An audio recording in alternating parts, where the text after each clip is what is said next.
तो पहला वेरिएंस जो हमने पढ़ना है उसका नाम है सेल्स वेरिएंस। ठीक है, सेल्स वेरिएंस के आगे ब्रैकेट में मैंने SAS लिखा हुआ है। SAS का मतलब ये होता है कि अगर आप सेल्स का कोई भी वेरिएंस निकालें तो अगर आप ए से बनता है एक्चुअल, अगर एक्चुअल चीज पहले लिखेंगे और स्टैंडर्ड वाली चीज या बजटेड वाली चीज बाद में लिखेंगे तो अगर आपका आंसर प्लस में आया है तो इसका मतलब है वो फेवरेबल है, अगर वो माइनस में आया तो इसका मतलब है वो एडवर्स है। तो अगर इन केस आप कॉन्सेप्चुअली भूल भी जाते हैं तो अगर इस सीक्वेंस से आप फॉर्मूलाज लिखेंगे तो आपको पता चल जाएगा कि क्या ये वेरिएंस फेवरेबल है, क्या ये वेरिएंस एडवर्स है। ठीक है, अब जो M2 लेवल पे हमने वेरिएंसेस पढ़े थे आप उनको भूल जाएं क्योंकि उसमें हमारे पास लिमिटेड इन्फॉर्मेशन होती थी। अब इसमें हमारे पास इन्फॉर्मेशन थोड़ी ज्यादा होगी, इसलिए थोड़ा सा चेंजेस इसमें आ गए। फॉर्मूला को मजीद जो है ना डिटेल से हम समझेंगे। ठीक है, सेल्स के जो है वो दो तरह के वेरिएंस होते हैं, एक होता है सेलिंग प्राइस वेरिएंस, दूसरा होता है sales volume variance. Selling price variance का मतलब ये होता है कि स्टैंडर्ड के मुताबिक, टारगेट के मुताबिक आपको कितनी selling price per unit charge करने को कहा गया था और एक्चुअल में आपने कितनी चार्ज की है।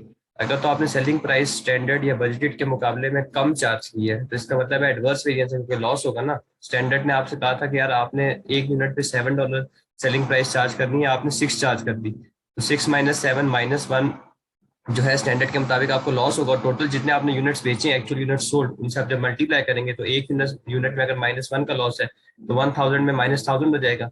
-1000 का मतलब है 1000 का एडवर्स। एडवर्स का मतलब है कि हमारा रिजल्ट अच्छा नहीं आया। तो सेलिंग प्राइस वेरिएंस का फॉर्मूला सिंपल है, आपने देखना है कि actual selling price per unit क्या है minus standard selling price per unit कर देना है, उसको मल्टीप्लाई कर देना है एक्चुअल यूनिट्स सोल्ड के साथ।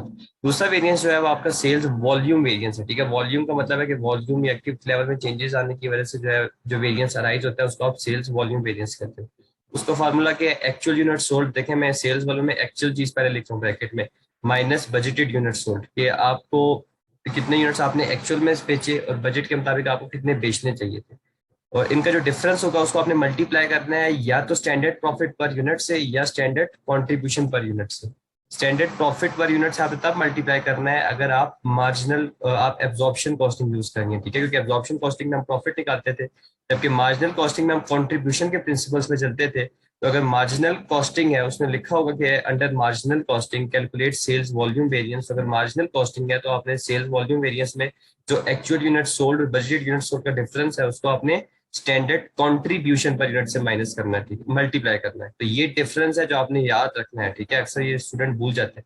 क्वेश्चन को गौर से देखना है कि आया एब्जॉर्प्शन कॉस्टिंग सिस्टम यूज हो रहा है या मार्जिनल कॉस्टिंग सिस्टम यूज हो रहा है।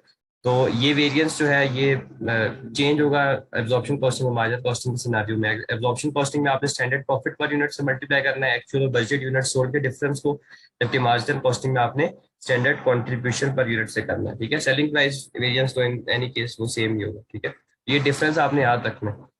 टोटल सेल वेरिएंस जो है इन दोनों वेरिएंसेस को जब आप ऐड कर देंगे, selling price variance plus sales volume variance, तो आपके पास टोटल आपका सेल्स का वेरिएंस आ जाएगा। अब एक क्वेश्चन करते हैं, क्वेश्चन से इसको अंडरस्टैंड करते हैं। अब आपने सेल्स के वेरिएंस निकालने हैं अंडर एब्जॉर्प्शन कॉस्टिंग और अंडर मार्जिनल कॉस्टिंग। तो सेलिंग प्राइस वेरिएंस जो है वो तो सेम ही होगा दोनों कॉस्टिंग मेथड में। तो मैं सेलिंग प्राइस वेरिएंस पहले निकालता हूँ।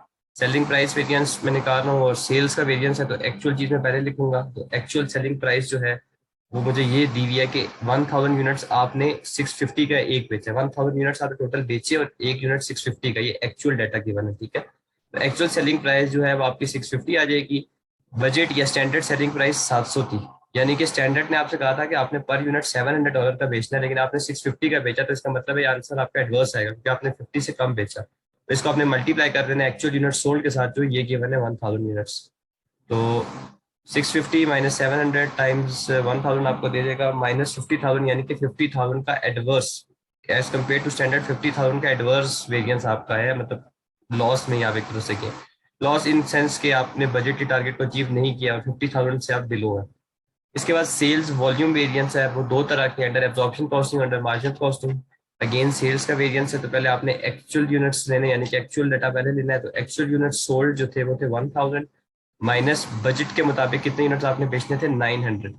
तो सेल्स वॉल्यूम वेरिएंस आपका फेवरेबल आएगा क्योंकि आपने स्टैंडर्ड के मुताबिक, बजट के मुताबिक, टारगेट डेट के मुताबिक आपने ज्यादा यूनिट्स बेचे। मल्टीप्लाई आपने कर देना है। अगर तो एब्जॉर्प्शन कॉस्टिंग है तो स्टैंडर्ड प्रॉफिट से स्टैंडर्ड या बजटेड प्रॉफिट एक ही बात होती है, ये 205 है।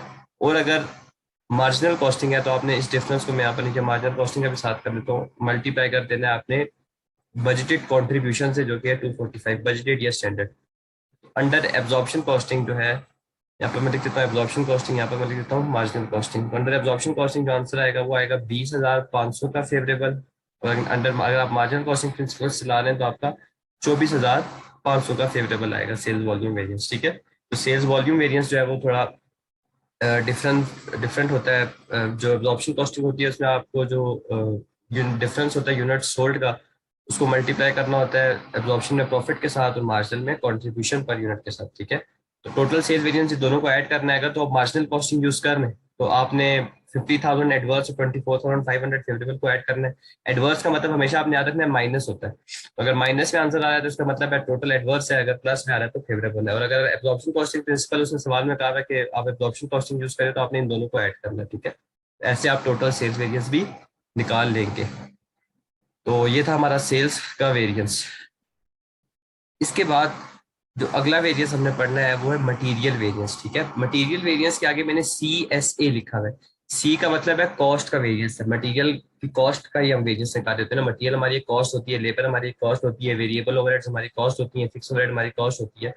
तो अगर आप मटेरियल वेरियंस निकाल रहे हो तो आपने CSA रूल फॉलो करना है। CSA रूल का मतलब ये है कि आपने पहले स्टैंडर्ड वाली चीज लिखनी है ब्रैकेट में और फिर एक्चुअल वाली लिखनी है ऑपोजिट। ठीक है, जैसा सेल्स में आप पहले एक्चुअल लिखते थे फिर स्टैंडर्ड, यहाँ पर आपने पहले स्टैंडर्ड लिखना है फिर एक्चुअल। देखिए कॉन्सेप्चुअली आपको समझ आ जाएंगी चीजें, लेकिन अगर इन केस एग्जाम में कंफ्यूज हो जाता है स्टूडेंट तो ये सीक्वेंस अगर वो फॉलो करेगा तो अगर आंसर प्लस में आ रहा है तो इसका मतलब आपका फेवरेबल वेरियंस है, अगर आंसर माइनस में आ रहा है तो इसका मतलब आपका एडवर्स वेरियंस है। तो मटेरियल के दो तरह के वेरियंसेस है। पहला वेरियंस है मटेरियल का प्राइस वेरियंस। फॉर्मूलाज में मैंने क्या लिखा है, स्टैंडर्ड प्राइस पर केजी। देखें केजी क्योंकि नॉर्मली सवाल में केजी आता है मटेरियल, तो मैंने केजी लिया है। कभी कभार लीटर्स हो सकता है, स्क्वायर मीटर्स हो सकता है, कोई भी मटेरियल हो सकता है। ठीक है, तो आपने उस हिसाब से लिखना है। तो अंदर पहले चीज क्या है कि स्टैंडर्ड प्राइस पर केजी, स्टैंडर्ड प्राइस मतलब या स्टैंडर्ड कॉस्ट आप लिखते हैं। ठीक है, हमारे लिए तो कॉस्ट होती है ना, मैं यहाँ पर कॉस्ट लिखता हूँ। स्टैंडर्ड कॉस्ट पर केजी, यहाँ पर मैं लिखता हूँ स्टैंडर्ड कॉस्ट पर केजी कि मटेरियल को खरीदने के लिए हमें पर केजी क्या कॉस्ट पड़ी और एक्चुअल कॉस्ट पर केजी क्या। ठीक है, स्टैंडर्ड के मुताबिक, बजटेड के मुताबिक हमें कितना मटेरियल को खरीदना चाहिए था पर केजी। फॉर एग्जाम्पल स्टैंडर्ड ने हमें कहा था क्या तुमने $5 पर केजी मटेरियल खरीदना है, एक्चुअल में हमने फॉर एग्जाम्पल वो 4 का खरीदा, तो देखें ना 5 माइनस वो पॉजिटिव वन आएगा ना। और दूसरा कॉन्सेप्चुअली भी देखें कि एक्चुअल में हमने सस्ता खरीदा तो इसका मतलब है फेवरेबल, इसका मतलब है फेवरेबल। तो जो डिफरेंस आएगा इसको उसको आपने मल्टीप्लाई कर देना है एक्चुअल क्वांटिटी परचेज के साथ कि अगर एक एक आपने 1 केजी जो है वो $1 सस्ता खरीदा है तो टोटल अगर आपने 1000 केजी खरीदे तो 1000 टाइम्स 1 आपका 1000 का फेवरेबल वेरियंस आ जाएगा। ठीक है, तो मटेरियल प्राइस वेरियंस में देखते हैं कि हमें स्टैंडर्ड के मुताबिक हमें कितने का मटेरियल खरीदना चाहिए था। ठीक है, मटेरियल और एक्चुअली हमने कितना खरीदा उसको मल्टीप्लाई करते हैं एक्चुअल क्वांटिटी परचेज के साथ। दूसरा है मटेरियल यूजेज वेरिएंस। ठीक है, मटेरियल यूजेज वेरिएंस में मैंने SQ फॉर AP लिखा हुआ है। SQ फॉर AP का मतलब होता है standard quantity for actual production. अब आप लोगों को याद होगा जो फ्लेक्स बजट का कॉन्सेप्ट था उसी के तहत हम जो कॉस्ट वेरिएंस होते हैं उसमें हम फ्लेक्स बजट अप्लाई करते हैं। क्यों, उसकी रीजन मैं बताता हूँ। देखिए फर्ज करें स्टैंडर्ड के मुताबिक आपने जो है 1000 यूनिट्स बनाने थे। ठीक है, और एक्चुअल में आपने जो है वो बनाए हैं यूनिट्स 1200। ठीक है, अब स्टैंडर्ड के 1000 के केजीज को कितने केजीज आपको यूज करने चाहिए थे। ठीक है, और एक्चुअल के केजीज 1200 यूनिट्स के केजीज को कंपेयर करने का कोई फायदा तो नहीं है ना, लाइक टू लाइक कंपैरिजन तो नहीं है, क्योंकि एक्चुअल में यूनिट ज्यादा बने तो मतलब एक्चुअल में केजी ऑब्वियसली ज्यादा यूज होंगे ना, तो इससे तो हमें आइडिया नहीं होगा कि वेरियंस आया हमारा कैसा आया कि नहीं आया। इसीलिए हम फ्लेक्स बजट कॉन्सेप्ट इस्तेमाल करते हैं। फ्लेक्स बजट में हम देखते हैं कि स्टैंडर्ड के मुताबिक कितने हमें यूज करने चाहिए थे, मटेरियल कितना यूज करना चाहिए था, एक्चुअल में हमने कितना यूज किया। ठीक है, उसकी रीजन यही है कि अगर प्रोडक्शन यूनिट्स में डिफरेंस आ जाता है स्टैंडर्ड और एक्चुअल के तो हम कंपैरिजन तो नहीं कर सकते ना, क्योंकि यूनिट्स में डिफरेंस है तो केजीज में तो उस यूनिट्स के डिफरेंस की वजह से डिफरेंस अराइज होगा ना, वो वेरियंस तो नहीं होगा। इसीलिए जो पहली चीज मैंने लिखी है वो लिखी है standard quantity for actual production. इसका मैंने फॉर्मूला ओपन करके भी लिखा हुआ है कि standard quantity per unit. Standard quantity per unit कोई डॉलर फिगर नहीं है, ये आपको ये बताता है कि एक यूनिट को बनाने के लिए मटेरियल की स्टैंडर्ड कितनी क्वांटिटी लगती है। जैसे एक यूनिट को बनाने के लिए आपको 4 केजी मटेरियल चाहिए, एक यूनिट को बनाने के लिए आपको 2 केजी मटेरियल चाहिए। स्टैंडर्ड क्वांटिटी पर यूनिट आपको बताता है कि एक यूनिट को बनाने के लिए आपको कितने केजीज चाहिए। ठीक है, एक यूनिट को बनाने के लिए आपको कितने केजीज या लीटर से जो भी है मल्टीप्लाई कर देते हैं आप एक्चुअल यूनिट्स मेड के साथ। ठीक है, फॉर एग्जाम्पल स्टैंडर्ड के मुताबिक आपको एक यूनिट को बनाने के लिए 2 केजी लगना चाहिए था और आपने टोटल 1000 यूनिट्स बनाए। इसका मतलब ये है ना कि स्टैंडर्ड के मुताबिक जो आपने यूनिट्स एक्चुअली बनाए उनको बनाने के लिए आपको 2000 kg लगने चाहिए थे। ये इससे ये चीज आ जाएगी, माइनस आप कर देंगे एक्चुअल क्वांटिटी यूज कि आपको कितने लगे। आप देखें ना, आप लाइक टू लाइक कंपैरिजन हो गया। तो यही रीजन है यहाँ पर हम ये फ्लेक्स बजट वाला कॉन्सेप्ट इस्तेमाल करते हैं। Standard quantity for actual production हमें ये बताता है कि जो हमने एक्चुअल यूनिट्स बनाए स्टैंडर्ड के मुताबिक, उनको बनाने के लिए कितना मटेरियल लगना चाहिए था। मटेरियल यूजेज वेरिएंस हम पढ़े, और माइनस में कर दूंगा एक्चुअल क्वांटिटी यूज, और मल्टीप्लाई कर दूंगा स्टैंडर्ड प्राइस पर केजी। प्राइस ये हमारे लिए वो बेसिकली कॉस्ट होती है, तो स्टैंडर्ड कॉस्ट पर केजी, एक जो केजी मटेरियल है उसके हमें क्या कॉस्ट पड़ी है, तो उसमें मल्टीप्लाई कर दूंगा। ठीक है, तो ये आपने ये चीज याद रखनी है। ठीक है, दो वेरिएंसेस है, प्राइस वेरिएंस और यूजेज वेरिएंस। टोटल वेरिएंस अगर आपने निकालना है तो मटेरियल प्राइस वेरिएंस को आपने ऐड कर देना है मटेरियल यूजेज वेरिएंस के साथ, material price variance plus material usage variance. ठीक है, फॉर्मूला दोबारा देख लें, मटेरियल प्राइस वेरिएंस में एक्चुअल क्वांटिटी परचेज के साथ मल्टीप्लाई करना है कि स्टैंडर्ड के मुताबिक आपको पर केजी कितने का लेना चाहिए था, एक्चुअल में आपने कितने का लिया, और मल्टीप्लाई कर देना एक्चुअल क्वांटिटी परचेज के साथ। मटेरियल यूजेज वेरिएंस का आपने देखना है कि स्टैंडर्ड के मुताबिक मुझे जो एक्चुअल यूनिट्स बनाए मैंने, उनको बनाने के लिए कितने केजीज लगने चाहिए थे। केजीज क्योंकि नॉर्मली यूज होता है तो कोई भी मटेरियल हो सकता है, माइनस एक्चुअल में कितनी मुझे लगी रॉ मटेरियल की तादाद, मटेरियल की तादाद, और इनका डिफरेंस है उसको आपने मल्टीप्लाई कर देना है कि मटेरियल की स्टैंडर्ड कॉस्ट पर केजी क्या है, ये वाली कॉस्ट बजट के मुताबिक कितनी होनी चाहिए। ठीक है, तो ये मटेरियल यूजेज वेरिएंस आपका कहलाता है। अब एक एग्जांपल से इसको समझते हैं। अब मटेरियल के वेरिएंस की एग्जांपल ये आ गई आपके सामने। अब बुक में जो फॉर्मूलाज हैं वो आपने याद रखने हैं, वो डिफरेंट है। मैंने फॉर्मूला खुद डिराइव किए हुए, ये आप आपके लिए बहुत आपके लिए आसानी करेंगे। ठीक है, बुक वाले फॉर्मूलाज डिफरेंट है, तो यही फॉर्मूलाज आपने करने हैं। ये फॉर्मूलाज आप करेंगे तो आपको मतलब एग्जाम में सोल्यूशन करते हैं बहुत आसानी होगी। ये मैंने खुद ड्राइव किए हैं, शॉर्टकट्स हैं। आप सवाल करते हैं, आपने मटेरियल का टोटल वेरिएंस निकालना है, यानी कि price plus usage, price variance निकालना है और यूजेज वेरिएंस निकालना है। तो मटेरियल प्राइस वेरिएंस निकाल लेता हूँ। मटेरियल का वेरिएंस है, कॉस्ट का वेरिएंस है, तो पहले आपने स्टैंडर्ड डाटा लिखना है। ठीक है, तो पहली चीज क्या थी, स्टैंडर्ड कॉस्ट पर केजी के स्टैंडर्ड के मुताबिक मटेरियल की क्या कॉस्ट होनी चाहिए थी। ठीक है, अब यहाँ पर जो मटेरियल है वो स्क्वायर मीटर यूज हो रहा है। ठीक है, तो केजी की जगह स्क्वायर मीटर आ जाएगा। अब ये स्टैंडर्ड कॉस्ट कार्ड दिया हुआ है आपको। ठीक है, कॉस्ट कार्ड में एक यूनिट की डिटेल्स लिखी होती हैं, और स्टैंडर्ड कॉस्ट कार्ड के मुताबिक जो डायरेक्ट मटेरियल लगता है एक यूनिट को बनाने में 40 स्क्वायर मीटर्स लगता है, और जो कॉस्ट पर स्क्वायर मीटर है वो 5.3 है। तो मतलब मटेरियल कॉस्ट स्टैंडर्ड के मुताबिक क्या है, 5.3 आ गई, माइनस एक्चुअल में कितनी कॉस्ट है। तो वो देखने के लिए मुझे यहाँ पर नीचे एक्चुअल रिजल्ट्स वाला पैराग्राफ पढ़ना पड़ेगा। Actual results for direct material in a period is दिया है 1000 units were produce and 39,000 square metres of material costing 2,10,600 in total were purchased and used, यानी कि मटेरियल यूजेज और परचेज सेम है। अब आपने एक्चुअल प्राइस पर केजी यानी कि पर स्क्वायर मीटर लेनी है। ठीक है, तो जो एक्चुअल कॉस्ट आपको लगी है 2 लाख, ये लगी है 2,10,600। ठीक है, और जो एक्चुअल में स्क्वायर मीटर आपने यूज किए वो 39,000 स्क्वायर मीटर यूज किए। तो इसका मतलब है जो एक्चुअल में पर स्क्वायर मीटर कॉस्ट आई होगी वो कैसे आएगी, 210,600 को आपने डिवाइड कर देना है 39,000 के साथ। तो 210,600 डिवाइडेड बाय 39,000, तो ये आ रहा है 5.4, यानी कि एक्चुअल में जो है जो आप कॉस्ट पड़ी है पर स्क्वायर मीटर वो 5.4 है। देखें यहाँ पर मैंने स्क्वायर मीटर से वो डिवाइड किया क्योंकि मुझे पर स्क्वायर मीटर कॉस्ट चाहिए। एक्चुअल कॉस्ट पर केजी यानी कि actual cost per raw material होता है, और यहाँ पर रॉ मटेरियल स्क्वायर मीटर है। तो देखें एक्चुअल में मुझे कॉस्ट ज्यादा पड़ी है स्टैंडर्ड के मुताबिक, स्टैंडर्ड के मुकाबले में, तो इसका मतलब है खर्चा मेरा ज्यादा हुआ है, तो एडवर्स वेरिएंस आएगा। मल्टीप्लाई आपने कर देना है एक्चुअल क्वांटिटी परचेज के साथ। एक्चुअल क्वांटिटी परचेज जो है ये है 39,000 स्क्वायर मीटर्स। ठीक है, परचेज और यूजेज दोनों सेम है, तो 39,000 स्क्वायर मीटर्स मैंने एक्चुअल में खरीदे। तो एक स्क्वायर मीटर जो है 5.3 माइनस 5.4, एक स्क्वायर मीटर से मुझे 0.1 का लॉस हुआ बेसिकली, तो टोटल 39,000 है। मैं मल्टीप्लाई कर दूंगा 39,000 के साथ, तो ये मेरे पास आ जाएगा 3900 का एडवर्स। 3900 का एडवर्स मेरे पास मटेरियल प्राइस वेरिएंस आ गया। अब मैं मटेरियल यूजेज वेरिएंस निकालता हूँ। ठीक है, मटेरियल यूजेज वेरिएंस का फॉर्मूला क्या था, standard quantity for actual production आपने निकालनी है। अब मैं वो निकालता हूँ, गौर से देखिएगा आप कैसे निकालनी है। स्टैंडर्ड क्वांटिटी का मतलब है कि स्टैंडर्ड के मुताबिक एक यूनिट को बनाने के लिए कितना रॉ मटेरियल लगना चाहिए। तो स्टैंडर्ड कॉस्ट कार्ड ये गिवन है, उसमें क्लियरली बताया हुआ है कि एक यूनिट को बनाने के लिए 40 स्क्वायर मीटर चाहिए। ठीक है, स्टैंडर्ड कॉस्ट कार्ड का मतलब ये होता है कि एक यूनिट को बनाने के लिए जो डिटेल्स होती है वो उसमें लिस्ट डाउन होती है। तो एक यूनिट को बनाने के लिए आपको 40 स्क्वायर मीटर चाहिए, तो स्टैंडर्ड क्वांटिटी आ गई 40 स्क्वायर मीटर्स, और एक्चुअल में आपने 1000 यूनिट्स बनाई है। देखिए एक्चुअल रिजल्ट लिखा हुआ है, इसका मतलब ये है कि 40 टाइम्स 1000 आपको दे देगा 40,000। इसका मतलब ये है कि स्टैंडर्ड के मुताबिक जो आपने 1000 यूनिट्स बनाए हैं उनको बनाने के लिए आपको 40,000 स्क्वायर मीटर इस्तेमाल करना चाहिए था।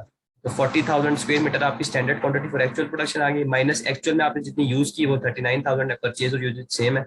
एक्चुअल में आपने 39,000 स्क्वायर मीटर यूज किया, तो देखिए आपने 1000 स्क्वायर मीटर एक्चुअल में कम यूज किया, तो इसका मतलब आपने बेनिफिट दिया। मल्टीप्लाई कर देना स्टैंडर्ड कॉस्ट पर के जी या पर मटीरियल पर रॉ मटीरियल, तो वो है 5.3 पर रॉ मटीरियल। ठीक है, ये 5.3 यहाँ पर जो हमने ली हुई थी, मैं इसको मल्टीप्लाई कर दूंगा 5.3 से, तो 1000 टाइम्स 5.3 मुझे दे देगा 5300 का फेवरेबल। ये मेरे पास मटेरियल यूजेज आ गया। टोटल वेरिएंस जो है इन दोनों वेरिएंस को ऐड करके आएगा। प्राइस वेरिएंस जो है वो 3900 का एडवर्स है, एडवर्स का मतलब होता है माइनस, और ये वाला 5300 का फेवरेबल है। तो माइनस 3900 प्लस 5300 मुझे दे देगा 1400 फेवरेबल। तो ये मेरा आंसर आ जाएगा टोटल मटेरियल का वेरिएंस। ठीक है, तो यहाँ पर देखें ये भी आंसर आ गया। बुक में उन्होंने किसी और तरीके से किया हुआ है, मैंने आपको थोड़ा शॉर्टकट भी ड्राइव करके दिया हुआ है ताकि आपके लिए आसानी हो। तो ये चीज़ आपने याद रखनी है। अब एक और क्वेश्चन आ जाता है, ये जो टेस्ट अंडरस्टैंडिंग है आपने सारी की सारी करनी है चैप्टर की। अब एक और एक इसमें चीज आ जाती है मटेरियल के वेरिएंस में कि कभी कभार ऐसा होता है कि जो एक्चुअल क्वांटिटी परचेज जो होती है ना, वो आप सारी की सारी यूज नहीं करते। यानी कि फॉर एग्जांपल आपने अगर 1000 kg परचेज किया, तो आपने यूज कितना किया होगा? यूज आपने फॉर एग्जांपल 800 kg किया, तो पीछे क्लोजिंग इन्वेंट्री में आपके 200 kg बच गया। उस सिचुएशन में आपने जो मटेरियल प्राइस वेरिएंस है उसमें आपने परचेजेस यूज करनी है ना, कि आपने 1000 kg परचेज किया, जैसे फॉर्मूले में मैंने लिखा हुआ है कि आपने परचेजेस यूज करनी है। जबकि जो मटेरियल यूजेज वेरिएंस वेरिएंस है उसमें आपने यूजेज यूज करना है। ठीक है, कि 800 kg यूज हुए, तो ये आपने याद रखना है अगर परचेजेस और यूजेज डिफरेंट हो।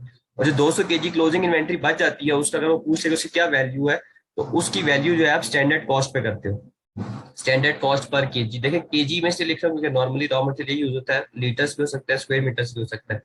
तो जो क्लोजिंग इन्वेंट्री है आप उसको स्टैंडर्ड कॉस्ट पे वैल्यू करते हैं। जैसे स्टैंडर्ड के मुताबिक पर केजी कॉस्ट 4 है, तो 200 टाइम्स 4 क्लोजिंग इन्वेंट्री की वैल्यू 800 होगी, तो आपने ऐसे देखना है। ठीक है, अब करते हैं सॉल्व, इस तरीके से भी करते हैं। ठीक है, ये एक सवाल गिवन है, उससे कहा है प्राइस वेरिएंस निकालो, यूजेज वेरिएंस निकालो और बताओ क्लोजिंग इन्वेंट्री की क्या वैल्यू है। तो मैं पहले प्राइस वेरिएंस निकालता हूँ। प्राइस वेरिएंस में पहले मैं देखूंगा कि स्टैंडर्ड के मुताबिक मटेरियल की क्या प्राइस है, तो वो देख लेते हैं। X limited purchases 4000 kg of material at a cost of 8400। ठीक है, it uses 3300 kg to produce 600 units of product A. Products A standard cost card ये दिया हुआ है।